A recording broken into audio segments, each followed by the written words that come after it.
aka na-achị Anambra steeti bụ ọkammụta Chukwuma Soludo ekwego nkwa na ọchịchị ya ga-akwado ya bụ amụma gọọmenti etiti ji n'ala anya bụ Nigeria maka ndị Anambra metụtara nnọọ ndị dịgasị iche iche onwe ike ọha. Ya bụ aka na-achị steeti a kwere nkwa n'Ọka n'oge a na-eguzobe otu gbanụgbanụ ga-enye aka ichekwebe ụmụntakịrị nke ndị isi ha sitere n'ụlọ ọrụ osote onyeisi ala anyị bụ ọkammụta Yemi Osibanjo ka Emmanuel Okonkwo kọtọpụrụ gị akụkọ a.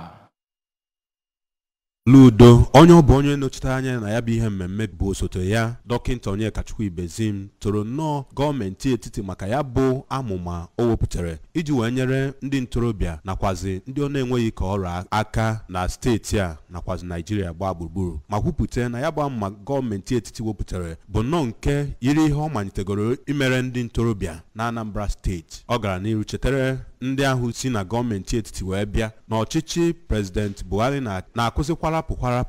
nke mere o ji dị mkpa na ha ga-agbanyesi ike ịmalite ya bụ amụma ka o wee rụpụta ebumnobi eji wee guzobe ya. Aka na-achị steeti a gara n'iru kwue na ọ bụ nnọọ ihe dị ezigbo mkpa na a ga-eguzobe ya bụ amụma na political ward niile enwere na steeti ọbụla iji wee mee ka ndị mmadụ buru ibu wee lite elele na ya bụ ihe mmemme. N'okwu ya na mbụ, onye ji ọkwa special advisor nye aka na-achị Nigeria n'ihe gbasara inyere ndụ ndị mmadụ aka bụ Oriakụ Miriam Owas kọwara na ya bụ amụma bụ nke ewepụtara iji wee wepụta ọrụ nye ndị ọ na-enweghị ka ọrụ a n'obodo aka ya nakwazi ụmụ ntorobịa iji wee mee ka ha nwee ihe ha na-arụ ma wezugekwa ha n'ajọ ihe dị iche iche. Oriakụ Owas kwupụtaziri na ha anọgo na mbụ megasịa ihe dị iche iche ga-eme ka ya bụ amụma bụ ihe ga-alụ ọrụ otu esi wee tụọ anya na Anambra steeti ya nakwazi na Nigeria gbaa gburugburu. N'okwu a dị iche iche, kọmishọna na-ahụ maka ndị ụmụ ntorobịa na Anambra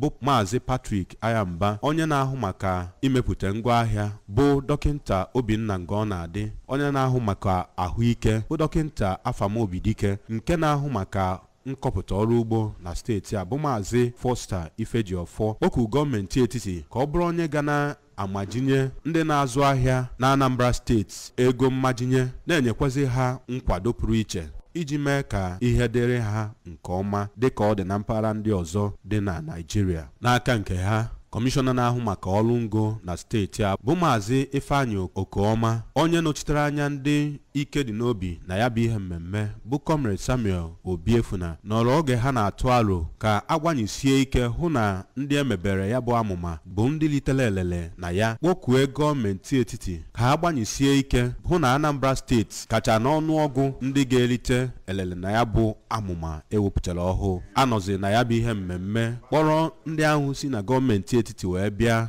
gaa n'ụlọ ọrụ ebe ha ga-anọ wee lụọ ọrụ n'oge ha ga na-ahazi amụma ahụ na Anambra steeti. Site n'obi gọọmenti dị n'Ọka, abụ m Emmanuel Okonkwo.